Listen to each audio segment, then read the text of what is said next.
네, 오늘 시그널픽 김재원 국민의힘 최고위원 스튜디오에 모셨습니다. 안녕하십니까? 안녕하세요. 제가 아까 오프닝에서도 말씀드렸는데 밤사이 뉴스가 정말 많았습니다. 실제로 내용을 보셨을 것 같은데 윤석열 전 대통령에 대해서 특검이 권력욕을 위한 계엄이었다. 그러면서 전두환보다 더 엄정 단죄해야 한다면서 사형을 구형했는데요. 일단 예상하셨는지와 어떻게 보셨는지 궁금합니다. 저는 예상하지 못했습니다. 우리나라가 사실상 네. 제가 검사 시절인 1997년 그 당시 지존파 사건으로 사형을 집행한 이후로 30여 년 가량 그 사형이 집행되지 않는 사실상 사형 폐지 국가인데 네. 전직 대통령의 비상계엄 선포에 대해서 이 정치적인 잣대로 사형까지 구형할 줄은 저는 예상하지 못했습니다. 실제로 그 사형 구형에 대해서는 좀 어떻게 평가하십니까? 솔직히 말씀드려 방금 말씀드렸지만 특검이 이제 정치행위를 한다고 보죠. 정치적으로 환호할 사람들을 위해서 사형을 구형한 것이라고 생각하고요.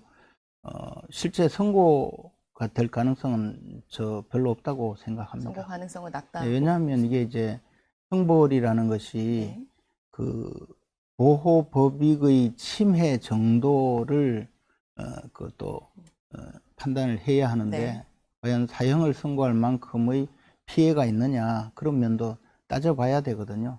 저는 뭐 그런 점에서 조금 견해를 달리합니다. 그리고 내란죄가 성립될 것이냐 여부에 대해서도 여전히 다툴 여지가 없지는 않고 또 하나 그 내란죄가 성립된다 하더라도 앞에서 말씀드린 바와 같이 과연 얼마만큼의 피해가 있었느냐 그런 점에서는 여전히 고려되어야 할 내용들이 많기 때문에 사형 선고가 되겠느냐 전혀 가능성이 없다 하는 생각이 있는데 그것을 굳이 사형 선고를 구하는 구형까지 한 것은 지지자들 그 민주당 지지자들을 향해서 정치행위를 한 것이다라고 생각합니다. 정치행위를 한 것이다라고 말씀해 주셨고 어제 특검이 이제 사형을 구형하면서 이야기한 부분이 반성하지 않는다라는 부분을 강조했고 어제 윤 전 대통령도 한 1시간 반 정도 최후 진술을 했습니다.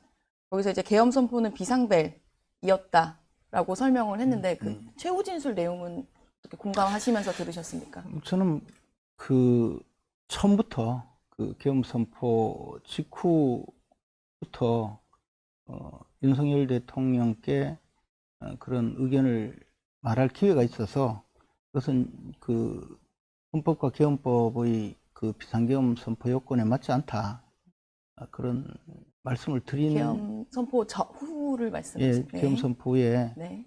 전에는 알 수가 없었고요. 네. 계엄 선포 후에 이것은 비상계엄의 그 헌법적 법률적 요건에 맞지 않는 것 같다. 그리고 그것을 논쟁을 벌인 적도 있고요. 네. 그래서 그 점에 대해서는 계엄 선포가 합법적이지 못하다는 생각을 하고 또 그 이후에 벌어진 여러 가지 그 상황에 대해서도 조금 생각을 달리하는 입장이긴 하지만 네. 그렇다고 해서 또 모든 것이 다 이해 못할 일이다 생각하지는 않습니다. 어쨌든 이 부분에 대해서는 그 윤석열 전 대통령도 생각이 있는 것이고 저도 조금 생각을 달리하는 부분도 없지는 않습니다. 어제 사형이 구형되는 순간에 윤 전 대통령이 실소를 보였다, 약간의 웃음을 보였다라고 하는데 어떤 심경이었을 거라고 보여주시나요? 제가 뭐 추측하건대 제가 생각했듯이 네. 이것이 사형을 구형할 정도의 네. 사안인가 하는 데 대해서 아마 그 윤석열 전 대통령도 그렇게 생각하지 않았을까 그렇게 봅니다. 사형 구형이 아까 정치적인 판단이라고 하셨는데 이 구형에 따른 조금 혼란이랄까 반발이 좀 급격하게 나올 가능성은 없을까요? 당연히 있겠죠. 당연히 있지만 지금 이것도 이제 법률과 원칙에 따라서 진행되는 재판이기 때문에 네. 재판 결과를 또 기다려야 하는 것은 엄연히 네. 우리 헌정 질서 하에 있는 대한민국의 법제도입니다. 그래서 반발이 있고 혼란이 있다 하더라도 그것이 재판 기능을 마비시킬 만큼의 그런 혼란이 되지는 않을 거라고 생각합니다. 사형 선고가 나오지 않을 거다라고 예측을 해주셨는데 네. 실제로 지지자들을 향해서 했다라고 분석해 주셨지만 현재 여권에서도 사형 선고까지 가는 건 좀 부담스럽지 않을까라는 예측을 하시는 분들도 있던데 어떻게 보십니까? 아니 정상적인 그 상식을 갖춘 분이라면 그 특검이 과거 전두환 전 대통령을 거론하면서 네. 그보다 더 엄하게 처벌해야 된다 뭐 이런 주장을 했던데 그때 당시는 사실 인명피해가 있었지 않습니까? 그런데 이번의 그 비상계엄 선포는 사실 네. 뭐 비유하자면 유리창 깨진 것 정도의 피해다 뭐 그렇게 이야기하는 사람도 있어요. 물론 그 외에 그 사회 경제적인 효과가 엄청난 파장이 있었고 국가적으로 많은 변화가 있었기 때문에 그 여파가 분명히 큽니다. 그러나 그 당시 행위로 본다면 그렇다는 것이죠. 그런데 그것을 전두환 전 대통령까지 끌어와서 뭐 그런 그 정치적인 구형을 한 것이 그것이 또 부담이 될 수도 있지 않겠습니까? 그러니까 아마 여권에서도 그렇게 주장하는 사람이 있겠죠. 상식을 갖췄다면 상식을 갖춘 사람들이 흔히 생각할 때는 그럴 수 있으리라고 생각합니다. 알겠습니다. 아직 당의 공식적인 그 사형 구형에 대한 논평이 나오지는 않은 것 같더라고요. 뭐 지도부 사이에서 논의를 하신 바가 있습니까? 아닙니다. 아직 그런 논의를 한 적이 없습니다. 아직 뭐 공식적으로 입장을 같이 밝히시거나 그럴 계획은 없으신가요? 예. 알겠습니다. 그럼 이제 두 번째 당내 얘기로 좀 넘어가 보겠습니다. 밤사이에 있었던 일 중에서 이제 윤리위의 발표도 있었습니다. 네. 좀 이게 기습 발표다라는 뭐 주장도 있고 헤드라인들도 많이 있었는데 이게 예정됐었던 일정인가요? 어제 그 저녁에 네. 윤리위가 열린다는 이야기는 들었고 네. 거기서 어떤 발표가 난다든지 결론이 내려진다든지 이야기는 듣지 못했습니다. 윤리위원들이 우리 당의 그 공식적인 직책을 갖춘 분들이 아니고 네. 또 윤리위 구성 자체가 당적을 갖지 않는 분이 네. 우리 당의 외부 인사, 당적을 갖지 않는 분이 3분의 2 이상 포함되게 되어 있습니다. 그래서 그분들이 회의를 할 때 주로 사회에서 다른 일을 하시는 분들이기 때문에 그 일과 시간 후에 회의를 하게 보통 지금까지 진행이 되어 왔고 일과 시간 후에 그 진행을 하다 보니 저희들도 그 특별히 그 관심을 두지 못했습니다.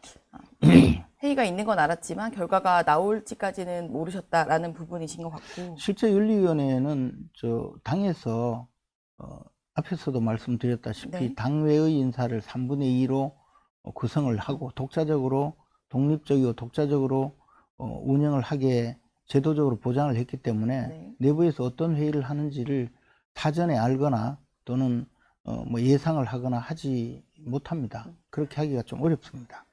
윤 전 대통령의 구형의 시점과 좀 맞닿아 있다 보니 이 산탄파에 대한 구형날 화풀이다라고 주장을 하시는 분들도 있으시더라고요. 글쎄 그게 무슨 관계가 있나요? 윤석열 전 대통령 구형과 한동훈 전 대표의 윤리 결정은 특별한 관계가 없죠. 관계가 없다라고 예. 보시나요? 이게 최고위에서 의결이 되어야 하는 부분인데 최고위에서 논의가 거기서 뒤집어야 한다라고 또 친한계에선 주장이 나옵니다. 지도부가 이 부분을 뒤집고 당 내용으로 빠지는 걸 막아야 한다라는 취지의 주장인데요. 그 부분은 어떻게 보시나요? 글쎄 뭐 그분들이 어떤 주장하는지도 모르겠고 한데 저는 단지 이번 윤리위원회 결정이 네. 이 어떤 과정에서 이런 결정이 내려졌나 저도 아침에 그 윤리위 결정문을 꼼꼼히 읽어봤습니다. 네. 그래서 제가 그 충분히 이해하는 부분도 있고 또 좀 조금 견해가 다른 부분도 없지 아니합니다. 그러나 이게 이 지경까지 오게 된 데는 한동훈 전 대표의 책임이 가장 큽니다. 당이 이렇게 이른바 당원 게시판 사태는 사실 최초 문제가 되었을 때 그때 한동훈 전 대표가 당시 당대표 시절이었는데 네. 확인해 보니 내 가족이 글을 쓴 것이 맞다. 관리하지 못해 미안하다. 라고 말씀하셨는데. 즉시 중단시켰다. 라고 했다면 그것은 해프닝으로 끝났을 거거든요.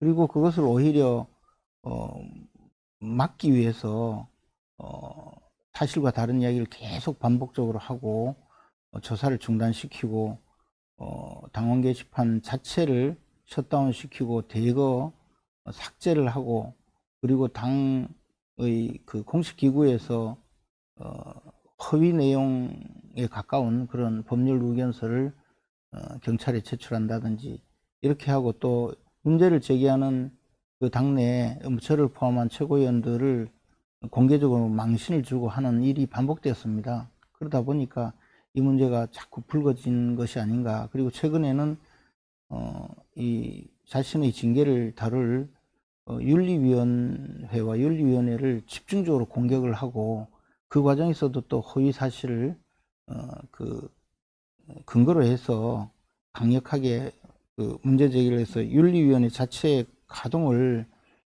못하게 만들려는 의도가 보이는 등으로 해서 사실은 문제가 자꾸 불거진 점이 있습니다. 역사적으로 돌이켜보면 우리 당은 그 박근혜 전 대통령 탄핵 이후에 당이 사실 거의 그 몰락의 지경에 이르렀었는데 그때 당시에 국민적으로 신망이 있던 윤석열 당시 검찰총장을 네. 영입해서 우리가 사실 집권 여당도 되고 했지만 또 오늘날에 이르러서 윤석열 전 대통령에 대해서 여러 가지 뭐 전련을 해야 된다는 요구까지 나오는 상황이지 않습니까? 네. 그래서 지난 대선 기간 중에 윤석열 전 대통령을 사실상 출당시키고 당시 비대위원장께서 당 근처에는 얼씬도 하지 마라 라고 해서 우리 당은 정치적으로 법률적으로 윤석열 전 대통령과는 관계를 끝냈거든요. 이번 그 윤리위원회 결정이 그런 윤석열 전 대통령 시대가 당에서 그 정리되는 그런 과정이 아닐까라는 저 개인적인 생각입니다. 이번에 당명까지 바꾼다고 네. 저 당에서 결정을 했습니다. 그래서 이번 일을 말끔하게 잘 별 그 부작용 없이 정리해서 이제 윤석열 전 대통령이 입당해서 오늘에 이르기까지 네. 이 당에 있었던 여러 가지의 정치적인 일이 이제 역사의 뒤안길로 가고 마무리를 모두 하시는 정리되고 이제 당명까지 바꿔서 새로운 시작을 하는 계기가 되었으면 하는 바람입니다. 그래서 그런 의미로 윤리위원회 결정도 과거와의 정리, 과거사를 정리하는 과정이라면 뭐 저는 의미가 있겠다 생각을 합니다. 윤 전 대통령의 절연은 이미 이뤄졌고 한동훈 전 대표에 대한 그 당원 게시판도 과거를 이제 정리하는 차원이다라고 말씀을 해주셨는데요. 그래서 새로운 출발을 하기 위해서 네. 우리 당이 지금 당명까지 변경하고 네, 그렇죠. 진행을 새로 하고 출발하려고 하는데 그 과정에서 이 문제도 더 이상 논란이 되지 않을 정도로 정리가 되는 과정이었으면 좋겠고 한동훈 전 대표도 윤석열 전 대통령의 입당과 함께 벌어진 문제이기 때문에 함께 정리가 되는 차원에서 이 문제가 해결되었으면 하는 것이 당 지도부 일원으로서의 바람입니다. 알겠습니다. 일단 이게 잘 정리가 되려면 최고위에서 의결이 되고 향후에 절차가 있을 텐데 어제 정성국 의원이 시그널 이 자리에 출연을 해서 가처분 신청은 당연히 할 것이고 법적 대응에 이제 의원들도 가만히 있을 수 없다라고 말씀을 하셨습니다. 일단 가처분 인용 가능성을 높게 어제 정성국 의원은 예측을 하셨는데요. 그럼 법적 분쟁으로 불거졌을 경우에 예전에 이준석 전 대표 사례처럼 흘러가지 않을까라고 생각하시는 분들도 있는데 어떻게 보십니까? 그 뭐 여러 가지 그 문제를 일으킬 거라고 다 예상하지 않습니까? 아마 뭐 지금 그런 데 대해서까지 고려를 하고 있지 않을까. 그런 부분도 대응이 충분히 가능할 것이다라고 보시는 건가요? 당에서 충분히 그런 점까지 예상하고 진행하고 있지 않을까 생각합니다. 어쨌든 네. 이것이 결국은 그 일종의 솔로몬 재판처럼 누가 더 그 당을 지키려고 하느냐의 문제인 것 같은데요. 최근의 과정을 돌이켜보면 적어도 한동훈 전 대표는 이 당에 대해서 지난 대통령 선거 때나 그 이후 오늘에 이르기까지 저는 22년 동안 이 국민의힘과 그 전신인 네. 한나라당 시절부터 입당해서 오늘에까지 보수 진영의 중심 정당인 국민의힘의 일원으로서 활동을 하고 있는데, 우리 국민의힘에 대해서 또는 보수 진영에 대해서 조금이라도 애정이 있는지 아니면 자신의 정치적 입지만을 생각하는지 그 점이 좀 늘 안타까웠습니다. 그분들도 마찬가지로 그 점을 좀 이해를 해달라는 생각이 들 때가 있습니다. 당을 위해서. 당에 대한 애정이 있느냐, 또는 이 국민의 힘을 지지하는 많은 당원들과 지지자들에 대해서 조금이라도 그분들을 생각하느냐라고 보면 저는 그런 점에서는 많은 아쉬움이 있는 분들이라고 생각합니다. 그 부분은 한동훈 전 대표 측의 의견도 들어봐야 할 것 같지만, 일단 그럼 윤리위의 결정이 당 최고위에서 뭔가 뒤집히거나 재논의가 이뤄질 가능성은 현재로서는 높게 보시진 않는 건가요? 그래서 그것은 최고위원들이 네. 어떤 판단을 할지 아직 네, 이야기를 만나서. 해보지 않았습니다. 알겠습니다. 일단 장 대표 아까 지도부의 일원으로 말씀해 주신다라고 했는데, 최근에 이제 장 대표가 쇄신안도 내고 당명도 개정하고 여러 행보를 하고 있습니다. 가까이서 보실 때 지금 현재 장 대표 심경은 어떤 걸로 보여지세요? 제일 가까이서 보실 것 같아서 여쭤봅니다. 장 대표는 그 지난번 당무감사위원회나 이번 윤리위에 대해서 구성 과정, 윤리위원회 구성이나 당무감사위원회 구성 과정에도 자기가 개인적으로 알거나 교류한 사람이 전혀 없고 전부 추천받아서 추천받은 분 중에서 임명을 해왔거든요. 그래서 이런 결정에 대해서 예측하거나 예단을 갖고 있는 것은 아니라고 저는 확신을 하고 있습니다. 알겠습니다.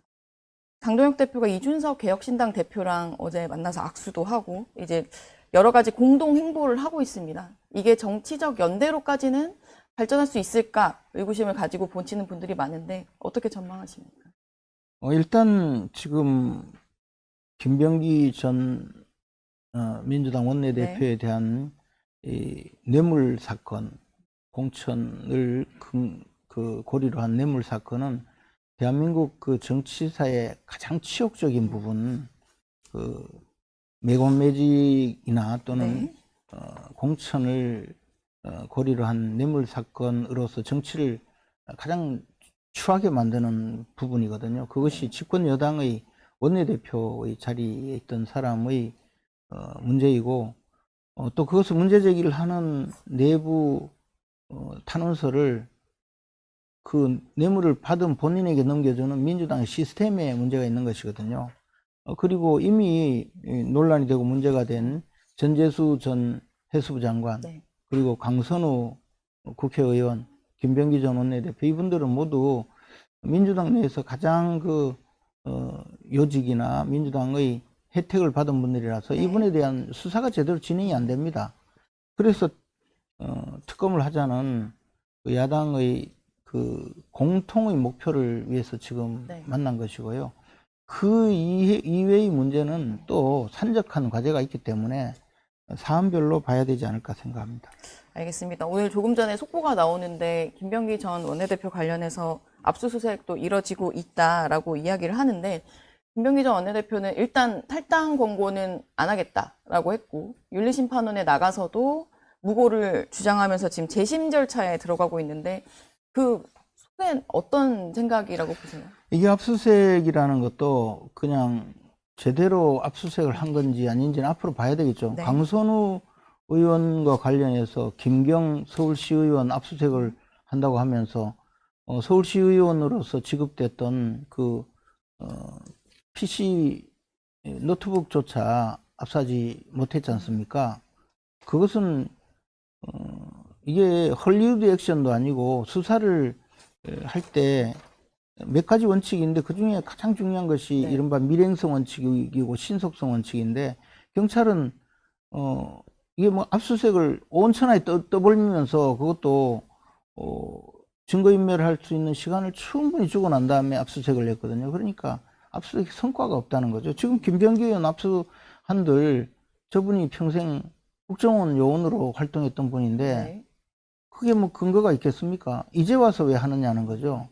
그래서 저는 이런 식의 수사는 결국은 특검 방해용 수사다라고 생각합니다. 있습니다. 그래서 더 특검을 주장하고 계시는 것 같은데 하나만 더 여쭤보고 이제 마무리를 하겠습니다. 당내에서 배현진 의원의 이제 주장이 어제 나왔는데 그 김병기 전 원내대표와 관련해서 그 국민의힘 내부에 프락치설이 진짜인지 감찰을 하고 처분해야 한다라는 주장을 했습니다. 이 부분 국민의힘까지도 뭔가 번질 수 있는 상황일까요? 글쎄, 그게 뭐 누군지 잘 모르니까 그 뭐 구체적으로 이제 또 드러나면 뭐 감찰을 하든 하겠지만 지금은 누군지도 모르고 무슨 내용인지도 모르지 않습니까? 그리고 민주당에서 내부에서 주장한 내용 또는 특검에서 만약에 문제가 있다면 수사를 했을 텐데 특검 수사에서 흘러나온 이야기 가지고 당이 다 움직인다면 그게 당이 운영이 제대로 되겠나라는 생각은 듭니다. 그러나 구체적인 사안이 있다면 네. 또 감찰을 할 수도 있겠죠. 알겠습니다. 오늘 여기까지 듣겠습니다. 감사합니다. 고맙습니다. 네.